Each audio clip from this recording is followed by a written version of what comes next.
Hello बच्चों, नमस्ते। Welcome to this amazing session. आज हम मॉडर्न फिजिक्स का अगला लेक्चर आपके लिए लेके आए हैं, जहां पे हम न्यूक्लियर फिजिक्स का अगला पोर्शन मेजरली फ्यूजन और फिशन आज हम डिस्कस करने वाले हैं बच्चों। देखो, क्योंकि ये लास्ट चैप्टर काउंट होता है 12th का, और फिजन फ्यूजन में थोड़े से थ्योरेटिकल पॉइंट्स है, पढ़नी पड़ती है थ्योरी, बच्चे इसे छोड़ देते हैं। क्यू वैल्यू निकालने का हम यहाँ पे देखते हैं, थोड़ा सा कैलकुलेशन होता है, बच्चे उसे इंटरेस्ट से नहीं करते हैं। इस कारण से बच्चों को एग्जाम में बहुत रिग्रेट होता है। बच्चों, एक भी सवाल अगर इससे आ गया टॉपिक से ना, आपको एहसास होगा कि सवाल तो आसान था, बट आपकी तैयारी अच्छी नहीं थी, इसलिए आप फिर वो कर नहीं पाए, और बड़ा अफसोस होता है। एग्जाम के बाद आपको एहसास होता है। इसीलिए आप ये पहले ही अच्छे से करके जाना टॉपिक। इस लेक्चर को पूरा अच्छे से देखिए, ये टॉपिक आपका मजबूत हो जाएगा। इसके बाद आप मार्क्स ऐप पे जाके प्रैक्टिस कीजिएगा। टेलीग्राम का लिंक है डिस्क्रिप्शन में, वो जरूर ज्वाइन करना, जहां पे आपको इस सेशन के नोट्स मिल जाएंगे। तो आ जाओ बच्चों, स्टार्ट करते हैं सेशन पूरे जोश के साथ। मैं हूं Ajit Lulla, BTech from IIT Bombay, आपका फिजिक्स मेंटर। बच्चों देखो, यहाँ पे Q value of the reaction अगर हम बात करें, तो ये एक न्यूक्लियर रिएक्शन है। यहाँ पे दो न्यूक्लियस रिएक्टेंट्स में है, दो न्यूक्लियस आपके प्रोडक्ट में बने। एक सैंपल रिएक्शन हमने ले ली। न्यूक्लियर रिएक्शन में कंजर्वेशन ऑफ मास नहीं करते हैं हम, मास का लॉस होता है काफी सारी रिएक्शंस में। तो ये delta M is loss of the mass. इसको हम लिख रहे हैं mass of reactant minus mass of the product. A और बी के न्यूक्लियस का मास सम करके हमने रिएक्टेंट का मास निकाला, माइनस प्रोडक्ट के न्यूक्लियस जो भी थे प्रोडक्ट के, उनका मास ऐड करके प्रोडक्ट का मास निकाला। इसको आप मास डिफेक्ट भी कहते हो। तो मास लॉस हमेशा ये याद रखना, रिएक्टेंट माइनस प्रोडक्ट आप लिख रहे होंगे। अब ये मास लॉस हो गया तो गया कहाँ? ये मास लॉस से एनर्जी बनी बच्चों। ठीक है, तो आइंस्टाइन का बड़ा फेमस फॉर्मूला है energy E equal to mc²। Yes, तो मास और एनर्जी इस फॉर्मूले से कन्वर्ट हो रखे हैं। एनर्जी से मास बना सकते हैं, कितनी एनर्जी से कितना मास यहां से आएगा, या मास को खत्म करके एनर्जी बना सकते हैं, वो कितने मास से कितनी एनर्जी बनेगी इस फॉर्मूले से आएगा। तो ये जो मास लॉस हुआ इस रिएक्शन में, वो एनर्जी में चला गया। अच्छा, इससे पहले भी एक लेक्चर आपको न्यूक्लियर फिजिक्स का प्लेलिस्ट में मिलेगा, उसमें हमने इस पे और डिटेल में बात करी थी। अभी हम उसी का रिवीजन कर रहे हैं। आइए अब देखिए, यहाँ पे क्यू को हम डेल्टा एम c² लिख रहे हैं। ठीक है, डेल्टा एम अगर केजी में है तो आप स्पीड ऑफ लाइट 3 × 10⁸ c की जगह रखिएगा, डेल्टा एम को एसआई यूनिट में केजी में रखिएगा। यहाँ पे सॉल्व करके Q value of the reaction, जो एनर्जी कन्वर्ट हुई, वो मिल जाएगी। अगर आपका मास एएमयू में है, एटॉमिक मास यूनिट में, तो आप मास को एएमयू का जो नंबर आया ना, उसको डायरेक्ट 931 मेगा ईवी से मल्टीप्लाई कर देना। तो ये जो एनर्जी आएगी, इसका यूनिट होगा मेगा ईवी। ठीक है, और डेल्टा एम को डायरेक्ट एएमयू में यहाँ पे पुट कर सकते हैं। बेसिकली लॉजिक क्या था इसका, एक एएमयू मास लॉस होता है बच्चे, तो 931 मेगा ईवी एनर्जी रिलीज होती है। ये हमने याद कर लिया है डेटा। 931.5, 930 जो भी क्वेश्चन दे, अप्रोक्सीमेटली इतना आप उसको मान सकते हैं। अगर क्वेश्चन ने खुद से दिया है 930 तो वो मान लीजिएगा, 931.5 तो वो मान लीजिएगा। ठीक है, अप्रोक्सीमेटली ये ले सकते हैं। अब अगर आपका मास सपोज आया, आपका लॉस 0.2 AMU है ना, एएमयू का सिंबल म्यू लिख सकते हैं, तो इसके कॉरस्पॉन्डिंग एनर्जी क्या लिखेंगे? 1 के लिए ये है, तो 0.2 के लिए ये रही। That's it. यानी जो भी वैल्यू एएमयू में है, उसको डायरेक्ट 931 से मल्टीप्लाई कर देना, मेगा ईवी में Q value of the reaction आ जाएगी। मतलब जो एनर्जी बनी, मास लॉस होने से जो एनर्जी रिलीज हुई, वो आ गई। समझ गए? अब यहाँ पे ईवी को जूल में अगर करना हो, तो 1.6 इंटू 10⁻⁻19 जूल से मल्टीप्लाई कर दीजिएगा। अब Q value of the reaction binding energy के टर्म में ऐसे लिखी जाती है, बाइंडिंग एनर्जी प्रोडक्ट की माइनस बाइंडिंग एनर्जी रिएक्टेंट्स की। मास लॉस लिखना है, मास डिफेक्ट लिखना था, तो रिएक्टेंट माइनस प्रोडक्ट किया और फिर उसको 931 से मल्टीप्लाई किया। अगर आप बाइंडिंग एनर्जी के टर्म में क्यू वैल्यू लिखेंगे तो प्रोडक्ट माइनस रिएक्टेंट कीजिएगा। चलिए सबसे पहले हम कुछ सवाल करेंगे और उसके बाद फिर हम आगे बढ़ेंगे फिजन और फ्यूजन पे। आइए दोस्तों, तो पहला सवाल ये रहा आपके सामने, determine the Q value of reaction. ये आपके सामने एक रिएक्शन है, ठीक है। तो आप सबसे पहले डेल्टा एम कैलकुलेट कीजिए, ठीक है। तो रिएक्टेंट्स का जोड़ दीजिए, ये रहा,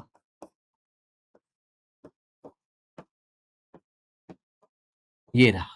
रिएक्टेंट्स को जोड़ के मास ऑफ रिएक्टेंट आ गया। इसमें से आप देखिए प्रोडक्ट का माइनस करिए, तो कार्बन का बहुत बढ़िया, देखिए यहाँ पे एग्जैक्ट 12 AMU होता है। ये सारे मासेस AMU में दिए थे। देखिए न्यूक्लियस के इनके मास दिए हैं और कार्बन के न्यूक्लियस, और ये देखिए न्यूट्रॉन का मास भी प्रोडक्ट में है तो माइनस होगा 1.00865। चलिए जल्दी इसको सॉल्व कीजिए, AMU में मास आ जाएगा। फिर इस मास को आप 931 से मल्टीप्लाई कीजिएगा, दैट्स इट, आंसर आ जाएगा।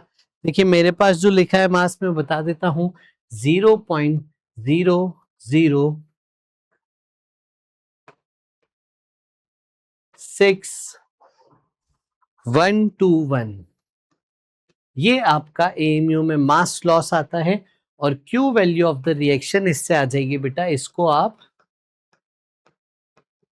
931 से मल्टीप्लाई कीजिएगा तो अप्रोक्सीमेटली बच्चे, ये मेरे पास देखो आंसर लिखा है, आंसर आ जाएगा, आप चेक करना सॉल्व करके, 5.7 मेगा eV।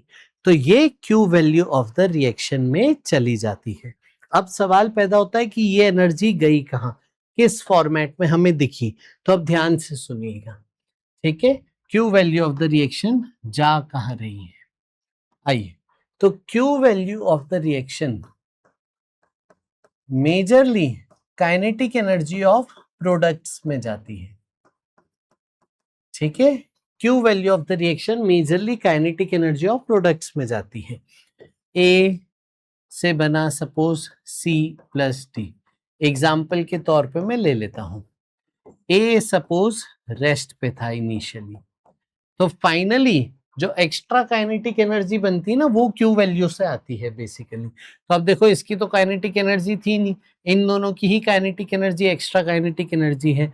तो Q value of the reaction हो जाएगा kinetic energy of C plus kinetic energy of D, ठीक है, ये ध्यान रखना आप। फिर आगे बढ़ाते हैं।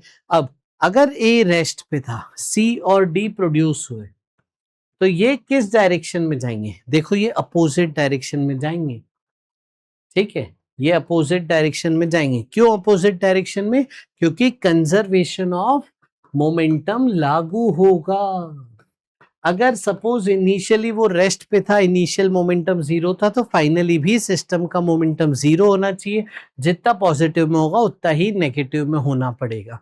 तो अब देखिए, initial momentum of system equal to final momentum of system कीजिए, इनिशियल जीरो, फाइनली सी का मोमेंटम बेटा नेगेटिव है, डी का मोमेंटम पॉजिटिव डायरेक्शन में है। इससे हमें मोमेंटम ऑफ सी बराबर मोमेंटम ऑफ डी मिलता है। अब मॉडर्न फिजिक्स में एक बहुत ही शानदार हम रिलेशन यूज करते हैं काइनेटिक एनर्जी और मोमेंटम के बीच का। ये रिलेशन मैकेनिक्स में उतना नहीं यूज किया होगा आपने जितना यहाँ पे यूज कर लेते हैं। तो मोमेंटम का काइनेटिक एनर्जी के टर्म में ये रिश्ता है, तो √2m kinetic energy of C equal to √2 ये mass of C, m kinetic energy of D mass of D, square कर दीजिए। देखिए तो kinetic energy of C into M of C equal to M of D into kinetic energy of D. तो एक equation यहां से आती है, एक इक्वेशन यहां से आती है। दो इक्वेशन को सॉल्व करके फिर आप यहाँ पे इंडिविजुअल काइनेटिक एनर्जीज निकाल सकते हैं। तो क्यू वैल्यू किस में जाती है, काइनेटिक एनर्जी ऑफ प्रोडक्ट्स में। इन केस सपोज अगर आपको बोले गामा डी के हो गया, सपोज आपको बोल रहा है कोई कि गामा डीके हो गया या और पार्टिकल्स निकल गए, न्यूट्रिनो एंटी न्यूट्रिनो पार्टिकल्स निकल गए, ठीक है, अल्फा बीटा डीके हो गया, तो यहाँ पे उसमें गामा डीके हो गया और एक्स्ट्रा पार्टिकल्स निकल रहे हैं तो कुछ एनर्जी इनमें चली जाएगी। तो सपोज क्यू वैल्यू फिर काइनेटिक एनर्जी में जाएगी प्रोडक्ट्स की और गामा में चली जाएगी, गामा में जाएगी, जो फोटोन रिलीज हुए उसमें चली जाएगी। तो ये फंडा है। तो जैसे मान लो क्यू 100 आया और गामा एनर्जी या अलग पार्टिकल्स जो मिले न्यूट्रिनो एंटी न्यूट्रिनो वो एनर्जी लेके चले गए 20, तो 100 में से 20 माइनस करके जो बची एनर्जी वो काइनेटिक एनर्जी ऑफ प्रोडक्ट्स में जाएगी। यहाँ पे ये क्यू की जगह यहाँ पे क्यू माइनस जो एनर्जी गामा लेके उड़ा, क्यू माइनस गामा की एनर्जी यानी 100 माइनस 20 80 को ही फिर इसके बराबर कीजिएगा। आई होप आप समझ गए होंगे वर्किंग कैसे करनी है। आइए अगले सवाल पे चलते हैं। ये देखिए सवाल क्या है। तो न्यूक्लियर रिएक्शन गिवन है, individual A B C D की बाइंडिंग एनर्जीज दी है, find energy released in the reaction यानी क्यू वैल्यू आपसे पूछा है। तो क्यू वैल्यू बच्चे प्रोडक्ट माइनस रिएक्टेंट करना है, binding energy of product minus binding energy of reactant करना है, इस बात का ध्यान रखना है, स्टार्टिंग में भी मैंने बताया था। तो प्रोडक्ट यहाँ पे 3 + 4, रिएक्टेंट यहाँ पे 1 + 2, ये बेसिकली आपका आंसर हो गया। समझ में आई बेटा बात। तो बाइंडिंग एनर्जी के टर्म में binding energy product minus binding energy reactant करते हैं, मास के टर्म में मास of reactant minus mass of product करते हैं। तो ये मैंने स्टार्टिंग में लिखा भी था, इसका ध्यान रखिएगा। चलिए ये जो है ना B3, ये इसकी पूरे की binding energy, total binding energy per nucleon नहीं है, ये पूरी बाइंडिंग एनर्जी है। अब कई बार आपको बाइंडिंग एनर्जी पर न्यूक्लियन भी देता है, suppose binding energy per nucleon दे देता A, B, C, D का, ठीक है, इनके मास नंबर ले लेता हूं A1, A2, A3, A4, ये इनके मास नंबर ले लिए और बाइंडिंग एनर्जी पर न्यूक्लियन दे दी, चलो X1, X2, X3 और इसकी X4। ये बाइंडिंग एनर्जी पर न्यूक्लियन की अगर वैल्यू देती है तो पहले आप बाइंडिंग एनर्जी टोटल निकालना। देखो ये binding energy by mass number है, तो टोटल बाइंडिंग एनर्जी पूरे उस न्यूक्लियस की कितनी होगी, वो होगी X1 into A, binding energy by A equal to X1, इसको ए को इधर मल्टीप्लाई करो तो बाइंडिंग एनर्जी आ जाएगी। तो X1 A1, X2 A2, X3 A3, X4 A4, और फिर आप उसके बाद कीजिएगा यहाँ पे क्यू वैल्यू निकालने के लिए प्रोडक्ट की बाइंडिंग एनर्जी माइनस रिएक्टेंट की बाइंडिंग एनर्जी। समझ गए। मास नंबर का सम तो देखो बैलेंस हो ही जाएगा, A1 + A2 A3 + A4 के बराबर है। मास नंबर का सम यहाँ पे बैलेंस कर सकते हो, इधर का mass number total equal to इधर का मास नंबर टोटल, और Q value of the reaction ऐसे आएगी। फिर हमने एक और चीज बताई थी कि क्यू वैल्यू अगर पॉजिटिव होती है तो स्पॉन्टेनियस रिएक्शन है, अपने आप यहाँ पे स्टार्ट हो जाएगी। क्यू वैल्यू नेगेटिव होती है तो रिएक्शन स्पॉन्टेनियस नहीं है, उसको स्टार्ट करना पड़ेगा, एक्सटर्नली पार्टिकल्स बॉम्बार्ड करके स्टार्ट करना पड़ेगा। समझ गए। चलिए अगले सवाल पे चलते हैं। ये देखिए आपको बोला है आयरन 56, आयरन 56 का यहाँ पे एटॉमिक मास वगैरह देके, न्यूट्रॉन और प्रोटॉन का मास देके बाइंडिंग एनर्जी आयरन 56 के न्यूक्लियस की आपसे पूछी थी। बच्चों ये हमने ग्राफ पिछली बार भी डिस्कस किया था, बाइंडिंग एनर्जी पर न्यूक्लियन का ग्राफ याद है क्या, मास नंबर के साथ इस तरीके से, और मैंने बोला था इसका मैक्सिमा जो है वो आयरन 56 के आसपास आता है, और वो वैल्यू कितनी होती है, वो वैल्यू अप्रोक्सीमेटली मैंने बताई थी, मैक्सिमम होती है 8.8 मेगा ईवी। तो आयरन 56 मैक्सिमा के एकदम पास है और वो मैक्सिमा वैल्यू है 8.8 मेगा ईवी पर न्यूक्लियन है ये। इसका मतलब आप यहाँ पे देखो डायरेक्ट कर सकते थे कि बाइंडिंग एनर्जी पर न्यूक्लियन अगर आपको याद होता 8.8 है, टोटल बाइंडिंग एनर्जी के लिए 8.8 इंटू 56 करके आप आंसर निकाल सकते थे। ये तो आप तुरंत कर ही सकते थे, लेकिन चलिए अब ये तो तब जब आपको याद था, अब याद नहीं है, बेसिक से करेंगे। तो ये न्यूक्लियस बनेगा कैसे, देखिए एटॉमिक नंबर 26 मतलब 26 प्रोटॉन लगेंगे। चलिए एटॉमिक नंबर में से, मास नंबर में से एटॉमिक नंबर को माइनस करिए, 56 माइनस 26 30 न्यूट्रॉन लगेंगे, उससे बनेगा एक आयरन 56। तो सबसे पहले ऐसे रिएक्शन लिखिए, न्यूक्लियस का फॉर्मेशन की ये रिएक्शन लिखिए, कितने प्रोटॉन और न्यूट्रॉन मिलके न्यूक्लियस बना। इस फॉर्मेशन ऑफ न्यूक्लियस में जो एनर्जी रिलीज हुई वो इस न्यूक्लियस की बाइंडिंग एनर्जी है।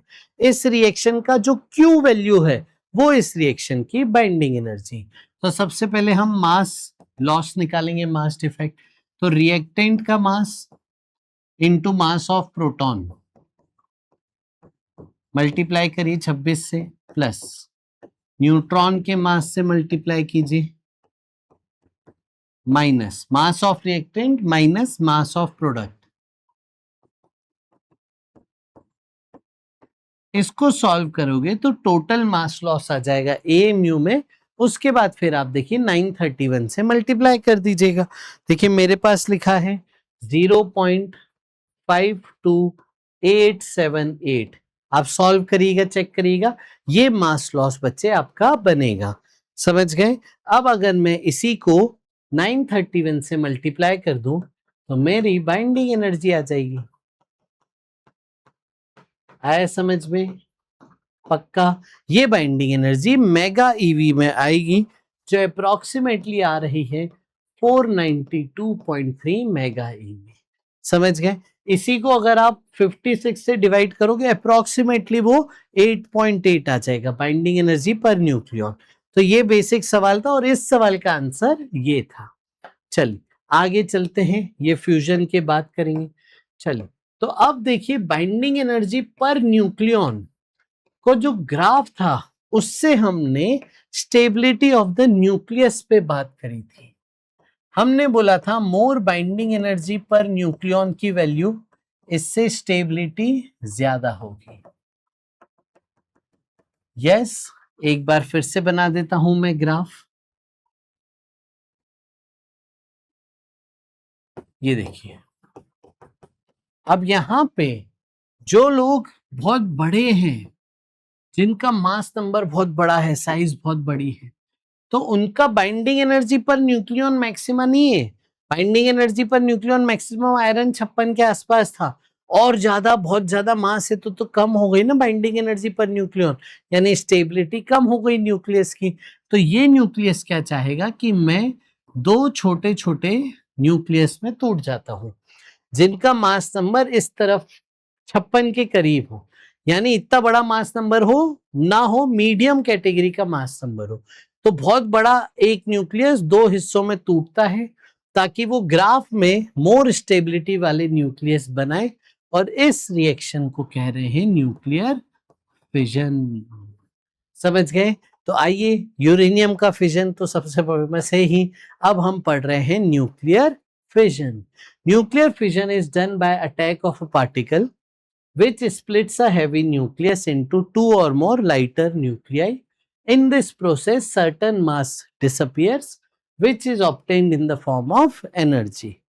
When uranium-235 is bombarded by a neutron, it splits into two fragments, and 2 and 3 secondary neutrons are released. Release about 190 mega eV या फिर approximately 200 mega eV energy per fission और from single nucleus. आइए समझते हैं ये कहानी। Uranium 235 का मान लीजिए ये एक न्यूक्लियस है, स्फीयर ही बना देते हैं, कोई दिक्कत। चलिए ये रहा, ठीक है। एक स्लो मूविंग न्यूट्रॉन आप इसके ऊपर बॉम्बार्ड करते हो। स्लो मूविंग न्यूट्रॉन का क्यों जरूरत है, वही क्यों इससे बॉम्बार्ड करता है, क्योंकि वो स्लो मूविंग न्यूट्रॉन इसके पास आ पाता है, इसमें मिक्स हो पाता है, इसके साथ इंटरेक्ट कर पाता है, इसमें हलचल मच जाती है। तो ये इसमें आया, इसका हिस्सा बन गया, और इसमें यहाँ पे देखो हलचल मच गई पूरी। अनस्टेबल तो था ही न्यूक्लियस, टूटना तो चाह ही रहा था, न्यूट्रॉन आने से और हलचल बढ़ गई, केओस बढ़ गया। तो अब क्या होगा, ये बीच में कहीं से टूटेगा। अब ये दो हिस्सों में टूट जाता है, ये बन जाते हैं आपके डॉटर न्यूक्लियाई। ठीक है, ये आपके बन गए डॉटर न्यूक्लियाई, है ना, और वो आपका हो गया पेरेंट न्यूक्लियाई। ये हो गया आपका पेरेंट न्यूक्लियाई। समझ गए? अब देखो न्यूट्रॉन ना, यूरेनियम 235 के साथ स्लो मूविंग न्यूट्रॉन ही आपको लेना है। ठीक है, फास्ट मूविंग न्यूट्रॉन होगा ना तो ये फिजन का फिर इंटरेक्शन न्यूट्रॉन का नहीं हो पाता है। तो इसी को देखो इसी को कहा गया कि यहाँ पे कहा लिखा है लिक्विड ड्रॉप मॉडल, है ना, इसी को कहा गया लिक्विड ड्रॉप मॉडल। जैसे याद करो, आपने बचपन में डायग्राम बनाया था इसी तरीके से अमीबा के फिजन का, याद है? वैसे ही यहाँ पे आप थोड़ी एक सोच ले सकते हो।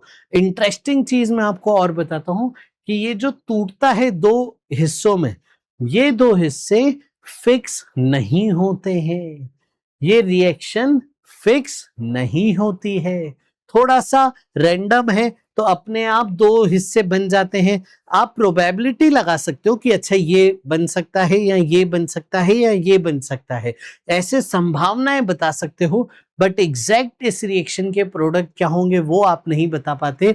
हर अलग अलग रिएक्शन में अलग अलग प्रोडक्ट्स बनते हैं।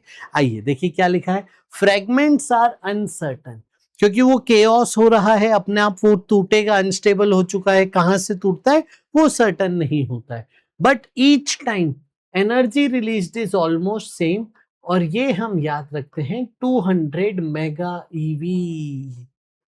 हर एक रिएक्शन यूरेनियम 235 का, हर एक फिजन, एक यूरेनियम 235 की एक रिएक्शन का एक फिजन, इस रिएक्शन में हमेशा एनर्जी इतनी ही बनेगी, 200 मेगा ईवी। ये याद रखना है। देखिए ये एग्जांपल आपके सामने, यूरेनियम 235 में एक स्लो मूविंग न्यूट्रॉन आए तो Ba और Kr बने, ठीक है। फिर दूसरी रिएक्शन लिखी है Xc और Sr बने। यस, देखो प्रोडक्ट फिक्स नहीं थे ना, कोई भी प्रोडक्ट बन सकता है, बहुत सारी अलग अलग प्रकार की 80-90 अलग अलग प्रकार की रिएक्शंस पॉसिबल है। अब यहाँ पे न्यूट्रॉन फिर से निकलता है रिएक्शन में, देखिए रिएक्टेंट में न्यूट्रॉन था, प्रोडक्ट में फिर से न्यूट्रॉन आपको मिला, इन न्यूट्रॉन को आप कहते हो सेकेंडरी न्यूट्रॉन। आई बेटा बात समझ में? चल देखो क्या लिखा है, average number of secondary neutrons is 2.5, किसी रिएक्शन में 3, किसी में 2, किसी में 1, ऐसे अलग अलग रिएक्शंस हो सकती हैं, और ऑन एवरेज आप बोलोगे कि एक रिएक्शन में 2.5 सेकेंडरी न्यूट्रॉन रिलीज होते हैं। Nuclear fission can be explain by using liquid drop model, जो थोड़ा हमने पीछे समझाया ही आपको। Mass defect is about 0.1% of the mass of fissioned nucleus। ये आपको ध्यान रखना है कि भैया जितना टोटल मास था उसका 0.1% मास उड़ जाता है, एनर्जी में बन जाता है, खत्म हो जाता है इतना मास, ठीक है। अब देखो क्या लिखा है, 93% एनर्जी कहां जाती है, इन लोगों के काइनेटिक एनर्जी में चली जाती है, काइनेटिक एनर्जी ऑफ प्रोडक्ट में चली जाती है। जो बची 7% एनर्जी है वो जो और एक्स्ट्रा गामा रेडिएशन प्रोड्यूस हो रहे हैं उसमें जाती है, ठीक है। ये सारे थ्योरेटिकल पॉइंट्स, ये सारी कहानियां, सारी प्रॉपर्टीज याद होनी चाहिए। देखिए इसके कोई भी चीज कभी भी पूछी जा सकती है, तो ये सब एनसीईआरटी में मेंशन्ड है, वही वर्किंग है, ये सब आपको याद होना चाहिए। अब हम बात करेंगे चेन रिएक्शन की, ये कॉन्सेप्ट है एटम बम का। आइए चेन रिएक्शन की कहानी समझिए। यूरेनियम 235 में आपने एक न्यूट्रॉन भेजा, सिंगल न्यूट्रॉन, इससे एक रिएक्शन स्टार्ट होगी, ठीक है। आपके पास सोचो यूरेनियम का पत्थर है, एक यूरेनियम के पत्थर में बहुत सारे यूरेनियम है ना, बहुत सारे यूरेनियम 235 ऑलरेडी प्रेजेंट है। इस रिएक्शन के जो प्रोडक्ट थे, प्रोडक्ट में 3 न्यूट्रॉन रिलीज हुए, मानते हो? ये 3 न्यूट्रॉन रिलीज हुए। अब देखो बेस्ट केस सिनारियो, ये 3 न्यूट्रॉन एक एक यूरेनियम से फिर से फिजन कर सकते हैं। ये न्यूट्रॉन यूरेनियम के पास चला गया तो उस यूरेनियम के साथ फिजन हो जाएगा, तो फिर से यूरेनियम के साथ इनका फिजन होने लगा। तो आपने तो स्टार्टिंग एक ही न्यूट्रॉन से भेजी थी, ये 3 तो अपने आप प्रोडक्ट ही है, बाय प्रोडक्ट आ गए रिएक्शन के, तो ये फिर अपने आप रिएक्शन होगा, इसमें आपका कोई हाथ नहीं, आपका हाथ बस स्टार्ट कराने में था।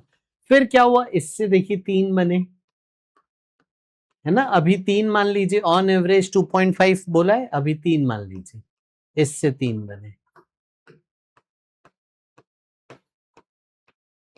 कितने हो गए? 1 3 9, ठीक है। अब 9 न्यूट्रॉन बने, ये खुद अपने आप में एक एक यूरेनियम से फिर से फिजन रिएक्शन कर सकते हैं, और हर रिएक्शन से फिर से क्या होगा, 3 3 3 रिलीज होते जाएंगे। आया समझ में?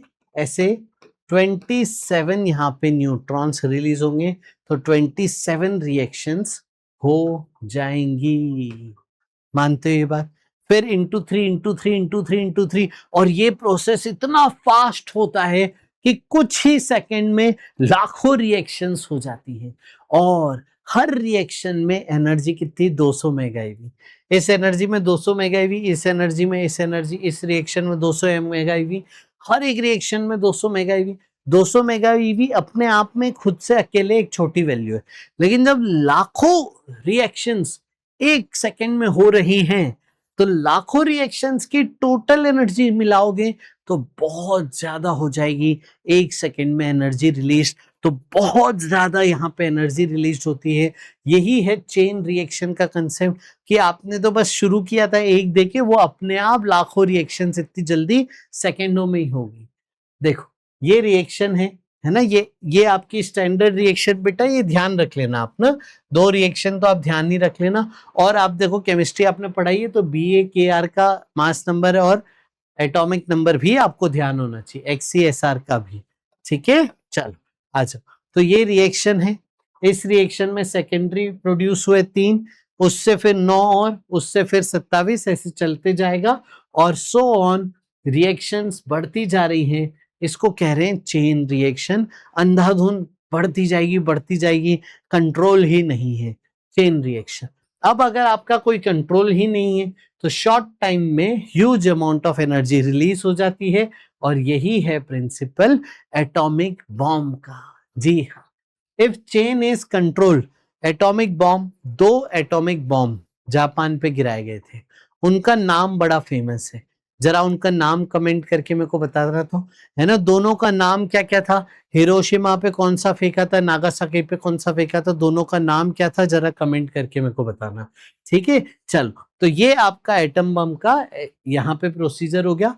अब है ना, इतनी सारी एनर्जी अगर मैं यूज कर लूं मेरे फायदे के लिए, जैसे बिजली पैदा करने के लिए, तो मैं कितना ज्यादा, मतलब मैं अपने देश के लोगों के लिए कितनी सारी एनर्जी यहाँ पे यूजफुल एनर्जी क्रिएट कर सकता हूँ, अगर ये चेन रिएक्शन में कंट्रोल करना सीख जाऊं तो। अब वो अपने आप में बहुत कठिन काम है, उसके लिए न्यूक्लियर रिएक्टर बनाना पड़ेगा, जो अभी हम सीखेंगे कैसे बनाते हैं, क्या उसका बेसिक लेआउट है, क्या उसकी बेसिक वर्किंग है। तो अगर यही चेन रिएक्शन को कंट्रोल कर लिया जाए, धीरे धीरे रिएक्शंस को बढ़ने दिया जाए, तो हम इसको peaceful purpose like generating electricity के लिए यूज कर सकते हैं। नेचुरल यूरेनियम, तो यूरेनियम का पत्थर मिला मान लो, है ना, जमीन में नीचे नेचुरल यूरेनियम, उसमें 0.7% ही 235 होता है यूरेनियम, जो हमें चाहिए अभी, ठीक है, रिएक्टर में, और 99.3% यूरेनियम 238 होता है। तो इस पत्थर में यूरेनियम 235 का कंसंट्रेशन बहुत छोटा है, इस पत्थर को आप डायरेक्टली रिएक्टर में नहीं यूज कर सकते, क्योंकि यहाँ पे तो चेन रिएक्शन में, देखो चेन रिएक्शन में क्या है, इस न्यूट्रॉन को ये यूरेनियम मिलना चाहिए ना, तभी चेन रिएक्शन आगे बढ़ेगी।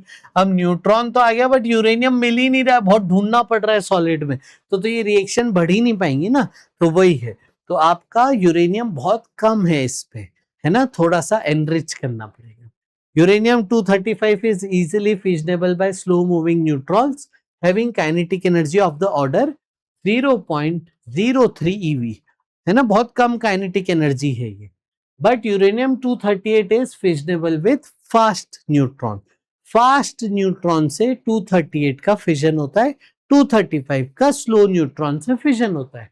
चेन रिएक्शन नेचुरल यूरेनियम में नहीं हो सकती, उसके क्वालिटी बढ़ानी पड़ेगी।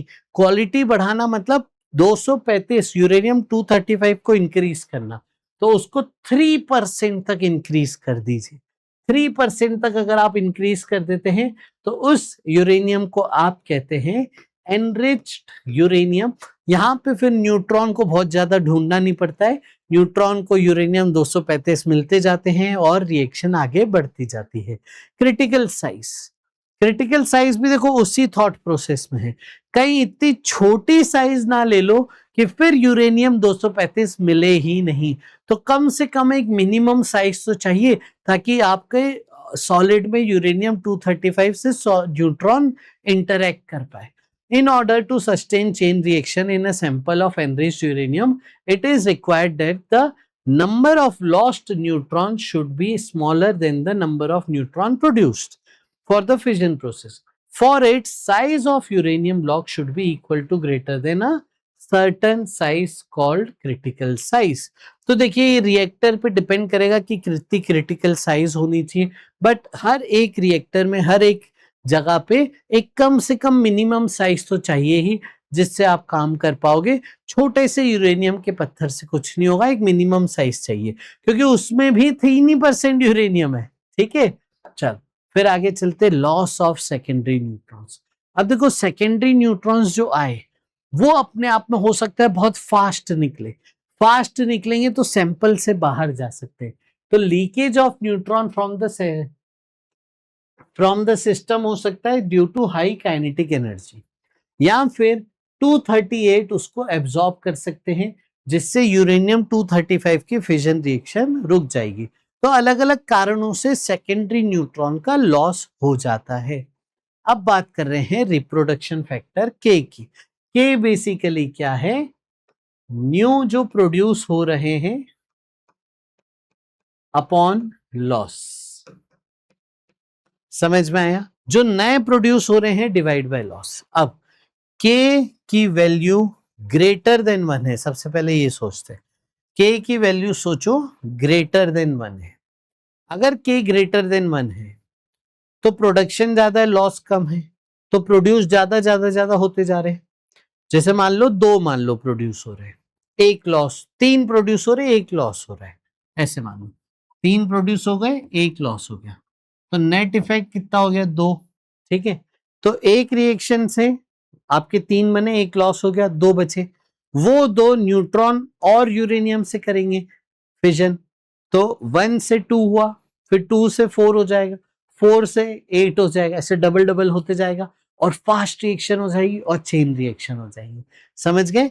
तो के अगर 1 से बड़ा है, इसे हम कह रहे हैं के 1 से बड़ा है और साइज सुपर क्रिटिकल है, क्रिटिकल साइज तो जरूरी थी उससे भी बड़ा है।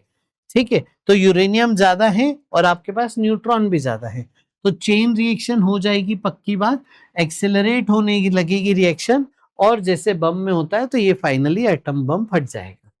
अब बात करते हैं कि के अगर 1 से छोटा हुआ, तो के 1 से छोटा मतलब लॉस ज्यादा है, प्रोडक्शन कम है, तो न्यूट्रॉन आगे रिएक्शन के लिए ज्यादा बच नहीं रहे हैं, इसीलिए चेन रिएक्शन रिटार्डेशन होगी और फिर धीरे धीरे स्टॉप हो जाएगी। यहाँ पे आपने साइज भी सब क्रिटिकल मतलब क्रिटिकल से छोटी रखी थी, छोटी साइज है यूरेनियम के पत्थर की और के 1 से छोटा है यानी लॉस ज्यादा है, तो चेन रिएक्शन बहुत तेजी से नहीं बढ़ रही, इनफैक्ट रिएक्शन स्लो डाउन होती जा रही है। पहले जैसे 1 लाख थी, फिर थोड़ी कम हो गई 90,000, फिर कम हो गई, ऐसे कम होते होते धीरे धीरे वो स्टॉप हो जाएगी। ठीक है, अब बात करते हैं हमारे रिएक्टर के लिए सबसे ज्यादा फेवरेबल केस, जब साइज क्रिटिकल है, नॉमिनल साइज है, बहुत बड़ी नहीं बहुत छोटी नहीं, और K1 है, जितने लॉस हो रहे उतने प्रोडक्शन हो जा रहे हैं। एक रिएक्शन हुई, ठीक है, इससे मान लो 3 बने, इसमें से 2 लॉस हो गए, फिर आगे के रिएक्शन के लिए 1 बचा, ठीक है, तो एक रिएक्शन हुई, फिर आपके पास नेट में 1 ही बचा, फिर एक रिएक्शन हुई, फिर नेट में लॉस प्रोडक्शन करके 1 ही बचा, 1 ही रिएक्शन हुई। तो आप देखो आपकी रिएक्शन कंट्रोल्ड हो गई। जब आपका K1 है, जितना लॉस है उतना ही प्रोड्यूस होते जा रहा है, ठीक है, तो आपका यहां पे K1 है, तो आपकी रिएक्शन स्टेडी रहेगी। स्टेडी रहेगी मतलब कंट्रोल्ड रिएक्शन है, आप अपने हिसाब से रिएक्शन को चलने दे रहे हो, धीरे धीरे चल रही है, धीरे धीरे एनर्जी आ रही है, वो जो धीरे एनर्जी है उसका आप यूज कर सकते हो, उस एनर्जी से आप पानी गर्म करके स्टीम बनाते हो, वो स्टीम आप टरबाइन पे जोर से प्रेशर से मारते हो, टरबाइन घूमता है, एनर्जी इलेक्ट्रिसिटी प्रोड्यूस हो जाती है। तो ये हो रहा है कब केस में, जब K1 है और क्रिटिकल साइज है, समझ गए। तो बहुत ध्यान से डिजाइन करना पड़ता है न्यूक्लियर रिएक्टर। न्यूक्लियर रिएक्टर में फ्यूल क्या है, यूरेनियम 235, प्लूटोनियम 239। प्लूटोनियम 239 ज्यादा अच्छा है, बट क्योंकि उसकी साइज कम में ही काम हो जाएगा, छोटा पत्थर ही चाहिए तो भी एनर्जी ज्यादा होगी, बट वो नेचुरली अवेलेबल नहीं है, सिंथेटिक है, किसी न किसी रिएक्शन में बनता है। यूरेनियम 235 सबसे ज्यादा यूज होता है रिएक्टर्स में। अब देखो मॉडरेटर एक काम की चीज है बहुत, आपसे पूछते हैं मॉडरेटर कौन है, कंट्रोल रॉड्स कौन है, आओ मॉडरेटर का काम क्या है, तो its function is to slow down fast secondary neutrons. हमें पता है यूरेनियम 235 के साथ स्लो न्यूट्रॉन ही फिजन करेगा, तो जो सेकेंडरी न्यूट्रॉन बन रहे हैं वो जरूरी नहीं है ना स्लो बने, वो तो क्यू वैल्यू बहुत ज्यादा होगी तो आपके फास्ट बन रहे हैं, फास्ट बन रहे हैं तो पहला काम है उनको स्लो करना। बहुत तेज न्यूट्रॉन दौड़ रहा है उसको स्लो कीजिए, फिर यूरेनियम 235 के पास भेजिए, तो स्लो करने का काम है मॉडरेटर का। अब मॉडरेटर किस किस को यूज करें, तो हैवी वाटर, H2O में H की जगह ड्यूटेरियम D2O, हैवी वाटर, ठीक है, ग्रेफाइट, ये आपके यूज होते हैं, याद रखना है। अच्छा ये कौन होते हैं, इनकी प्रॉपर्टीज क्या है, ये रिच इन प्रोटॉन्स होते हैं, इनमें प्रोटॉन्स ज्यादा होते हैं, ताकि न्यूट्रॉन जब प्रोटॉन से टकराता है, जो फास्ट मूविंग न्यूट्रॉन था इससे टकराया, तो प्रोटॉन से टकराने के बाद एनर्जी एक्सचेंज कर देता है, सामने प्रोटॉन को दे देता है, उससे न्यूट्रॉन की खुद की एनर्जी स्लो हो जाती है। समझ गए, पक्का, चले, तो the moderator should be light and it should not absorb the neutrons, ये एब्सॉर्ब नहीं करेगा न्यूट्रॉन को, टकराएगा न्यूट्रॉन से, एनर्जी ले लेगा कोलिजन में और न्यूट्रॉन की खुद की एनर्जी कम हो जाएगी। हैवी वाटर और ग्रेफाइट याद रखना है, इंपॉर्टेंट।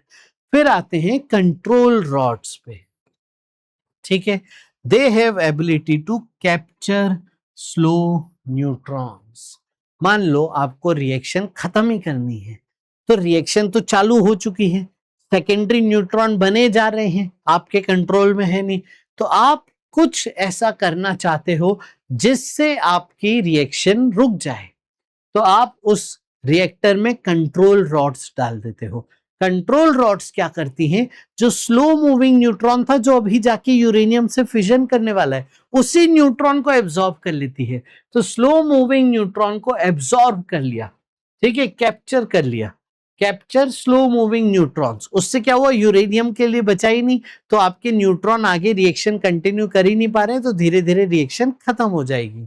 तो can control the chain reaction at any stage, इसीलिए नाम कंट्रोल रॉड से। इनका देखो नाम बोरॉन और कैडमियम ये यूज होते हैं, ये बेस्ट एब्जॉर्बर ऑफ न्यूट्रॉन है। बोरॉन और कैडमियम कंट्रोल रॉड्स में ये यूज होते हैं। कूलेंट, ठीक है, आपकी एनर्जी कैरी करेगा, जो एनर्जी बहुत ज्यादा रिलीज हो रही है वो कैरी करके लेके जा रहा है। तो substance which absorbs the produced heat transform it to water for further use. Coolant को generally water at high pressure हम लेते हैं। आगे बढ़ते हैं। ये आपका एक बेसिक सा सेटअप है रिएक्टर का। यहाँ पे देखिए, ऊपर से देखो ये कंट्रोल रॉड्स हैं न्यूट्रॉन्स को एब्जॉर्ब करने के लिए। आपको रिएक्शन स्लो करनी है, बहुत सारी कंट्रोल रॉड्स डाल दीजिए, ठीक है। आपको रिएक्शन थोड़ी फास्ट करनी है, कंट्रोल रॉड्स को कम कर दीजिए तो फास्ट हो जाएगी। इसके बाद ये देखिए कंटेनमेंट बिल्डिंग है, बहुत बहुत ध्यान से बनाना पड़ता है, बहुत खतरनाक काम है, बहुत ज्यादा एनर्जी रिलीज हो सकती है। अगर आपने छोटी सी चीज का भी ध्यान नहीं रखा तो बहुत ज्यादा बड़ा डिजास्टर हो सकता है। मॉडरेटर देखिए यहाँ पे, ये जो मीडियम है जिसमें चल रहा है वो मॉडरेटर है। उसमें देखिए बीच में यूरेनियम की फ्यूल रॉड्स आपने रख रखी है। स्टील रिएक्टर वेसल है। यहां से देखिए ये आपका यहाँ पे कूलेंट जा रहा है, ये फिर एनर्जी लेके यहां से इधर आता है। अब यहाँ पे इसको आगे लेके जाते हैं। देखिए ये भी एक सेटअप है हमारे पास। तो यहां से ये एनर्जी लेने गया, ठीक है, ये एनर्जी लेके गर्म होके यहाँ पे आया।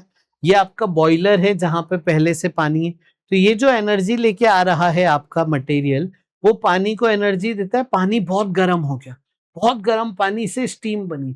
स्टीम फिर हाई प्रेशर पे आपने टरबाइन पे भेजी, टरबाइन घूमने लगा और इलेक्ट्रिसिटी जनरेट हो गई। फिर ये जो पानी आया इसको वापस से घुमा दीजिए। यहाँ पे पानी ने एनर्जी, जो कूलेंट है उसने एनर्जी बॉयलर के पानी को दे दी, तो उसकी एनर्जी कम हो गई। तो ये चलता रहेगा सिलसिला, ठीक है। तो ये आपका सेटअप है एक बेसिक लेआउट रिएक्टर का। समझ गए बेटा? ध्यान रखना है पूरी चीजें, मॉडरेटर, कंट्रोल रॉड्स, पूरा रिप्रोडक्शन फैक्टर, उसके बाद आपका के वैल्यू क्या होनी चाहिए, क्रिटिकल साइज, ये सब ध्यान रखना है। फिर देखिए फास्ट ब्रीडर रिएक्शन, एक ऐसा एटॉमिक रिएक्टर जिसका जो फ्यूल है वो प्लूटोनियम है, ठीक है, is produced along with the energy. एक ऐसा atomic reactor in which fresh फिजनेबल fuel is produced along with the energy. The amount of produced fuel is more than consumed fuel. देखिए यहाँ पे समझिए हो क्या रहा है। हमने देखा कि प्लूटोनियम भी एक रिएक्टर का यूज कर सकते हैं, उससे भी फिजन करा सकते हैं। तो जब हम यूरेनियम 238 में न्यूट्रॉन भेजते हैं तो वो बनता है यूरेनियम 239।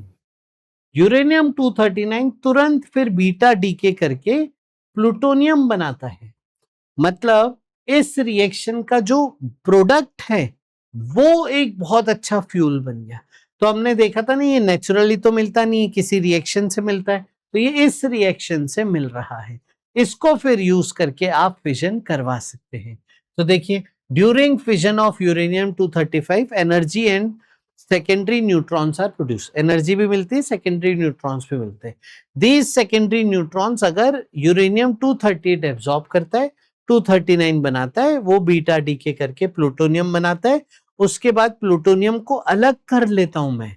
इस प्लूटोनियम को, ये जो रिएक्शन का फाइनल बाय प्रोडक्ट है, ये फ्यूल नहीं था इस रिएक्टर के लिए, ये उसका बाय प्रोडक्ट था, ठीक है।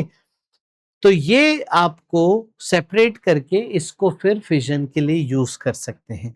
This can be used in nuclear weapons. इसको न्यूक्लियर वेपन्स में यूज कर सकते हैं because of its small critical size, क्योंकि छोटी सी साइज से बहुत बड़ा धमाका क्रिएट किया जा सकता है। इस रिएक्शन में मॉडरेटर नहीं यूज करते, कूलेंट लिक्विड सोडियम होता है। चल आगे चलते हैं। Nuclear fusion. न्यूक्लियर फ्यूजन क्या है अब देखिए, ये थी बातचीत न्यूक्लियर फिजन की। न्यूक्लियर फ्यूजन क्या है अब ध्यान से समझिए। तो ये छोटे छोटे साइज के न्यूक्लियस हैं। इस स्टेबिलिटी ऑर्डर के अकॉर्डिंग इनकी भी न्यूक्लियस की स्टेबिलिटी कम है। ये चाहेंगे कि हम थोड़े मॉडरेट साइज के हो जाए ताकि हमारी बाइंडिंग एनर्जी पर न्यूक्लियन बढ़ जाए, स्टेबिलिटी ऑफ न्यूक्लियस बढ़ जाए। तो उस रीजन से ये दोनों कंबाइन होके एक थोड़ा मॉडरेट साइज न्यूक्लियस बनाते हैं, ये हम कह रहे हैं फ्यूजन, दो का फ्यूजन से बना एक बड़ी साइज का न्यूक्लियस। इस प्रोसेस को कह रहे हैं न्यूक्लियर फ्यूजन। समझ गए? अब देखिए खास बात क्या है ना, सूरज में ये हो रहा है, स्टार्स में ये हो रहा है। ये आपने बचपन में पढ़ा है, सूरज में क्या है, क्या रिएक्शन हो रही है, इतनी एनर्जी कहां से आ रही है, वो फ्यूजन रिएक्शन से हो रही है। देखिए, it is the phenomena of fusing two or more lighter nuclei to form a single heavy nucleus. The produced nucleus is more stable than the reactants और मास डिफेक्ट होगा इस रिएक्शन का। Q value इस reaction की आप निकाल सकते हैं। एनर्जी रिलीज क्यू वैल्यू वही है ना, हम ये सीख ही चुके हैं। क्यू वैल्यू को आप binding energy of product minus binding energy of reactant लिख सकते थे, कह सकते थे। चलिए आगे चलते हैं। अब देखिए ये स्टैंडर्ड रिएक्शन याद रखनी, ये याद रखनी है आपको रिएक्शन। 4 हाइड्रोजन मिलके helium plus 2 beta positive plus 2 neutrino बना रहे हैं। इसमें भी देखिए स्टेप बाय स्टेप जाता है। हाइड्रोजन हाइड्रोजन मिलके ड्यूटेरियम बना रहे, फिर ड्यूटेरियम ड्यूटेरियम मिलके फिर हीलियम बना रहे। लेकिन ये आपकी फाइनल रिएक्शन है, ये आपको याद होनी चाहिए। और इस रिएक्शन से 26 मेगा ईवी एनर्जी रिलीज होगी।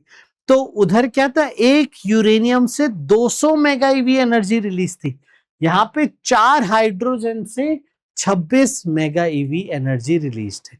ये ध्यान रखना है, ठीक है। एक रिएक्शन फिजन में बात करूं तो उसमें एक यूरेनियम 235 था और एनर्जी थी 200 मेगा ईवी। एक रिएक्शन फ्यूजन में बात करूं तो 4 हाइड्रोजन यूज किए हैं और एनर्जी है 26 मेगा ईवी। 4 प्रोटॉन है बेसिकली।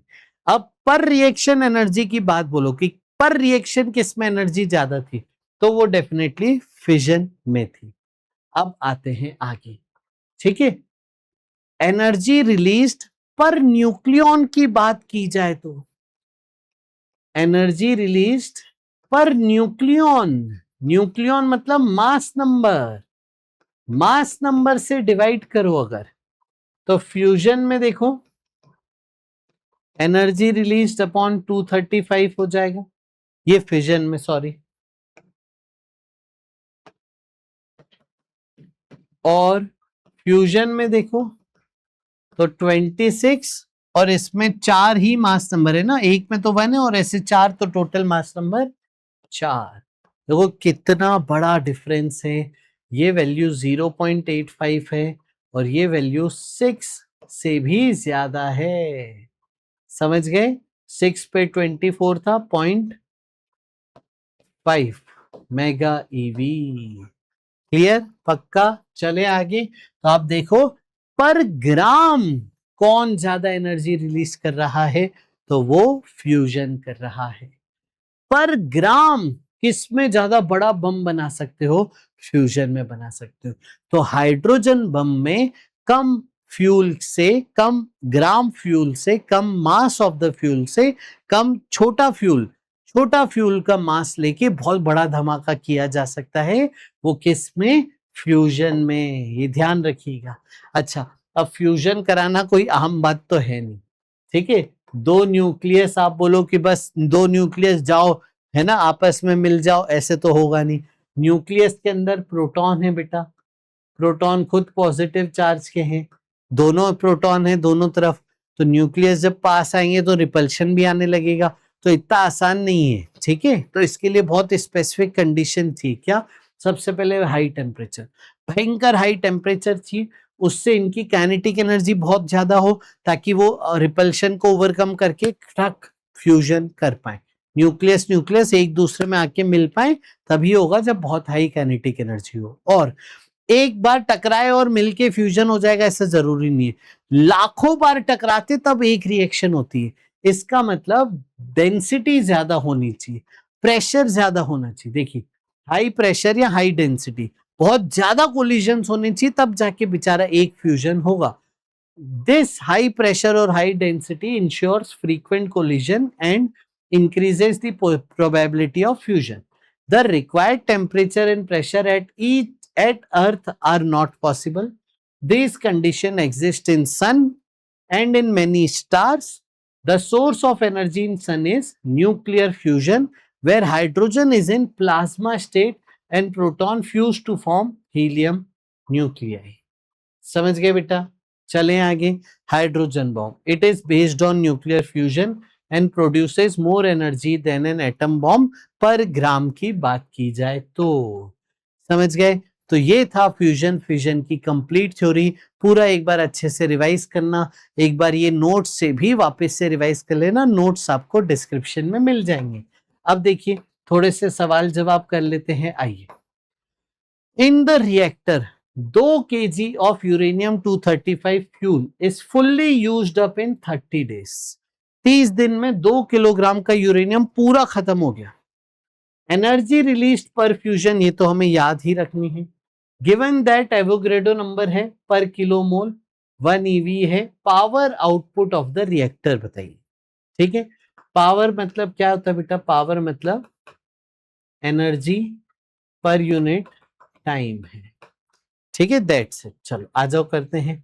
तो आपको सबसे पहले बोला है 2 किलो मतलब 2000 ग्राम. 2000 ग्राम यूरेनियम 235 खत्म हो गया. तो मेरे को तो नंबर ऑफ रिएक्शंस चाहिए ना. इसका मतलब मेरे को नंबर ऑफ यूरेनियम चाहिए. इसका मतलब मेरे को नंबर ऑफ मोल्स चाहिए. मोल्स निकालूंगा, उससे नंबर ऑफ एटम्स निकालूंगा, उससे नंबर ऑफ रिएक्शंस आएंगी. एक रिएक्शन की एनर्जी मल्टीप्लाई करूंगा, टोटल एनर्जी आ जाएगी. ये काम करना है. तो देखिए नंबर ऑफ मोल्स कितने हो गए? Given mass upon molar mass, ग्राम बाय ग्राम, ग्राम ग्राम कट गए, नंबर ऑफ मोल्स आ गए, इनटू एवोगैड्रो नंबर. ये आपकी नंबर ऑफ एटम्स आ गए यूरेनियम के. एक एटम के साथ 200 mega EV energy into 200 mega EV. ये टोटल एनर्जी रिलीज हो गई जो 2000 ग्राम 2 किलोग्राम यूरेनियम से रिलीज हुई होगी. अच्छा अब देखो पावर किस यूनिट में है? Mega what. वॉट बोले तो जूल पर सेकेंड. इसका मतलब इसको जूल में कन्वर्ट करना है. तो आ जाओ देखो कैसे करेंगे. ओहो पूरा इरेज हो गया, कोई बात नहीं, फिर से लिख देते हैं. आ जाओ. तो moles 2000 upon 235 into Avogadro into 200. अब ये मेगा ईवी में है, इसको पहले मेगा के लिए 10 की पावर 6, ईवी को जूल में करने के लिए ये रहा. ये टोटल एनर्जी आ गई जूल में. ये एनर्जी हो गई. अब देखो पावर है एनर्जी अपॉन टाइम. टाइम दिया था 30 दिन, तो इस पूरे को 30 डेज मेरे को जूल पर सेकेंड में चाहिए. डेज को फिर सेकेंड में करोगे तो 30 इंटू 24 इंटू 60 इंटू 60 ये आ जाएगा सेकेंड में. आया बेटा समझ में? बस अब इसको सॉल्व कर लेना बेटा. That's it. इसको सॉल्व कर रहे हो तो ये आंसर अप्रोक्सीमेटली आ रहा है 63 इंटू 10 की पावर 6 जूल पर सेकेंड. सॉल्व करना पूरा निकाल के ना, ये एग्जाम में आए हुए सवाल हैं. ऐसे सवाल आते हैं, ये बेसिक मल्टीप्लाई डिवाइड के सवाल आते हैं, ये कर लेना प्लीज. इसके बाद इसको आप लिख सकते हो, देखो 63 मेगा वॉट. ठीक है, और ऑप्शन में देखें तो 63 के आसपास 60 है, तो ऑप्शन आप 60 मेगावाट टिक करके आना. अगला सवाल देखिए. It is propose to use the nuclear fusion reaction दिए हैं in a nuclear reactor of 200 megawatt rating. फिर से पावर दिया है. If the energy from above reaction is used with 25% efficiency in the reactor, how many grams of deuterium will be needed per day. पिछले सवाल का exact उल्टा सवाल है.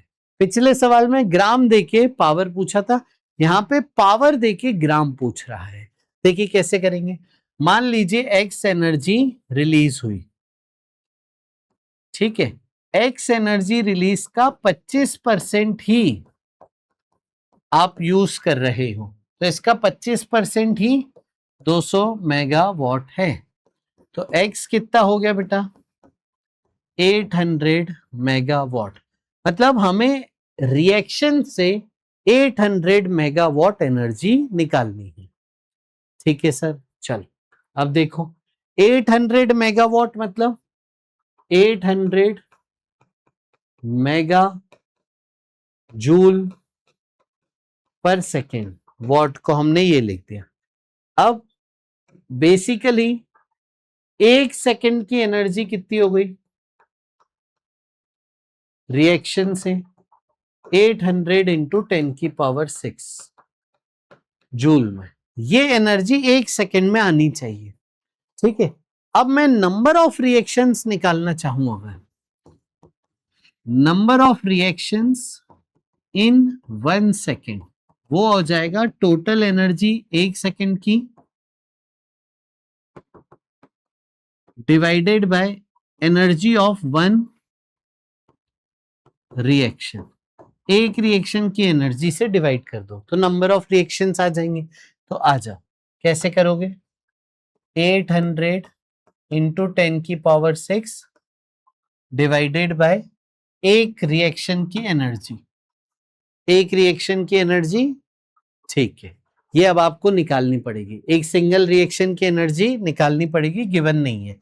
तो आइए सबसे पहले एक सिंगल रिएक्शन की एनर्जी निकालते हैं। रिएक्शन देख लेते हैं क्या है। 2 ड्यूटेरियम मिलके एक हीलियम बना रहे हैं, राइट। ठीक है, अब देखो इनका मास भी दिया है, तो मास डिफेक्ट निकाल लीजिए बेटा जल्दी से। रिएक्टेंट का मास माइनस प्रोडक्ट का मास, तो 2.0141 इंटू 2, ये रिएक्टेंट का मास हो गया, माइनस 4.0026। इससे बेटा एएमयू में मास डिफेक्ट आ जाएगा। जल्दी से सॉल्व करिए बच्चे, क्या आएगा एएमयू में मास डिफेक्ट। ये एएमयू में जो मास डिफेक्ट आ रहा है, ठीक है, देखो क्या आ जाएगा।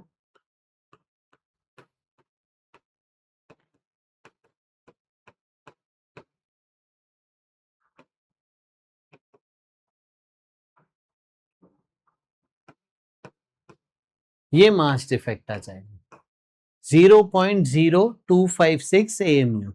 अब इसको जब मैं 931 से मल्टीप्लाई कर रहा हूं बेटा, ठीक है, तो आपका Q value of the reaction आ रहा है डेल्टा M इंटू 931,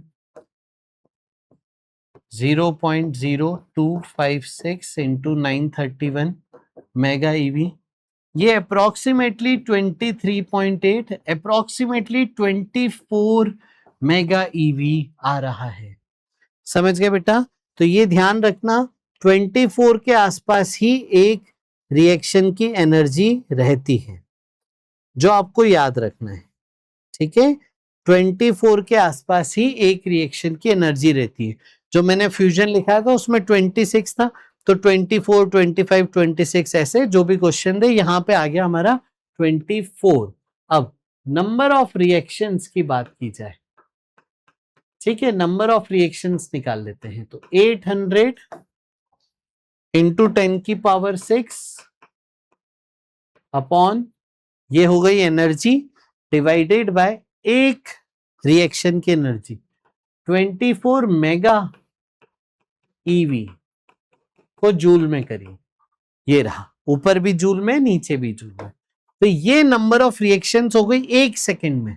आपसे कितना बोला था 1 दिन, तो 1 दिन के लिए फिर दिन को सेकेंड में करो 24 इंटू 60 इंटू 60, तो इससे 1 दिन में इन 1 डे आ गया। इतनी रिएक्शंस 1 दिन में आ गई। ठीक है, फिर आपसे क्या पूछा है, how many grams of deuterium. चलिए अब रिएक्शंस आ गई। एक रिएक्शन में कितना ग्राम है ड्यूटेरियम का, 4 है ना। एक रिएक्शन में देखो 2 इंटू 2 4, इसीलिए इंटू 4 ग्राम भी करना है। समझ गए? इस पूरे को मल्टीप्लाई करोगे, मैं फिर से लिख देता हूं, टोटल मास ऑफ ड्यूटेरियम तो 800 इंटू 10 की power 6 into 24 into 60 into 60 into 4 divided by 24 into 10 की पावर 6 इंटू 1.6 इंटू 10 की पावर -90।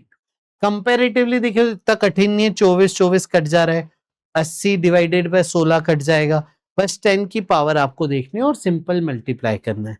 तो ये देखिए जो अप्रोक्सीमेटली आंसर इसको सॉल्व करके आ रहा है 120 ग्राम, ठीक है, 121 ग्राम, ये अप्रोक्सीमेट सॉल्व करके आंसर आता है। समझ गए बेटा? अब देखो ऑप्शन दिए रहते हैं ना, अगर ऑप्शन दिए रहते हैं तो थोड़ा सा अप्रोक्सीमेशन आपको हेल्प कर देता है, ठीक है। लेकिन अगर ऑप्शन नहीं दिए, ये सवाल न्यूमेरिक वैल्यू इंटीजर वैल्यू में आया है, तो एग्जैक्ट पूरा मल्टीप्लाई करना है। ये बात का ध्यान रखना, आप ऑप्शन दिए हैं तो थोड़ा सा अप्रोक्सीमेशन चलेगा। अगर आपका ऑप्शन नहीं दिए हैं, न्यूमेरिक वैल्यू है, तो एग्जैक्ट आंसर आपको टिक करना है, ठीक है, पूरा मल्टीप्लाई करना अंत तक। अगला सवाल, in the nuclear fusion reaction, ये रिएक्शन है, given the repulsive potential energy between the two nuclear, दो न्यूक्लियस के बीच में रिपल्सिव पोटेंशियल एनर्जी दी है, the temperature at which gases must be heated to initiate the reaction is nearly, देखो कितना ज्यादा टेम्परेचर है और टेम्परेचर का ऑर्डर पूछा है, बस 10 की पावर केल्विन में कितनी होनी चाहिए, बोल्ट्जमैन कांस्टेंट दिया है। देखो बच्चों, गैस के पार्टिकल की एवरेज ट्रांसलेशनल काइनेटिक एनर्जी क्या थी, 3/2 kT। अब दो न्यूक्लियस है, ये एक दूसरे की तरफ पास आना चाह रहे हैं, ठीक है, तो इनकी काइनेटिक एनर्जी इतनी तो हो कि इसको ओवरकम कर पाए, यानी इससे ज्यादा हो, तो इनके सम ऑफ काइनेटिक एनर्जीज इससे ज्यादा होना चाहिए पोटेंशियल एनर्जी से, तो 3/2 kT 3/2 kT इससे ज्यादा होना चाहिए। तो बेसिकली आप मोटा मोटा ये मान सकते हो, क्योंकि सिर्फ ऑर्डर आपसे पूछा था, तो kT की वैल्यू अप्रोक्सीमेटली है ना, आगे देखो 3/2 रख दो या 3 रख दो, इसके बराबर होनी चाहिए, और इनफैक्ट ज्यादा अच्छा होगा, इससे ज्यादा होनी चाहिए इस तरीके से। तो के बोल्ट्जमैन कांस्टेंट, टेम्परेचर निकालना हो तो आप इसको बोल्ट्जमैन कांस्टेंट से डिवाइड करना है, के को नीचे ले आना, दैट्स इट बच्चों, दैट्स इट, हो गया। 10 की पावर 9, 23 - 14, 7.7 अपॉन 1.4, तो 1.4 इंटू 6 72, ये 72 6 पॉइंट समथिंग हो सकता है, ठीक है। आप देखिए इसको डिवाइड करिए, क्या आ जाएगा, ये एक बेसिक डिवीजन है, ठीक है, अप्रोक्सीमेटली 6 के आसपास, या और अच्छे से करिए तो ये 5 पॉइंट समथिंग आ जाएगा, 5.8 समथिंग, ठीक है। इंपॉर्टेंस ये इसकी आती है 10 की पावर। अब देखो 10 की पावर 9 के आसपास जा रहा है मामला, या उससे भी ज्यादा, तो ऑर्डर इस ऑप्शन में से तो 10 की पावर 9 ही आप टिक करोगे। आया बेटा समझ में? तो ये था आज का लेक्चर, फ्यूजन फिजन हमने करा अच्छे से। तो इस सेशन को पूरा अच्छे से देखिएगा, रिवाइज करिएगा, नोट्स याद कर लेना और पूरे भारत में शेयर करना, कमेंट करके बताना कैसा लगा और आगे और किस टॉपिक पे लेक्चर चाहिए। आज के लिए इतना ही। मैं हूं अजीत लुल्ला, आपका physics mentor, BTech from IIT Bombay. मिलेंगे अगले लेक्चर में। Bye bye, take care, God bless you.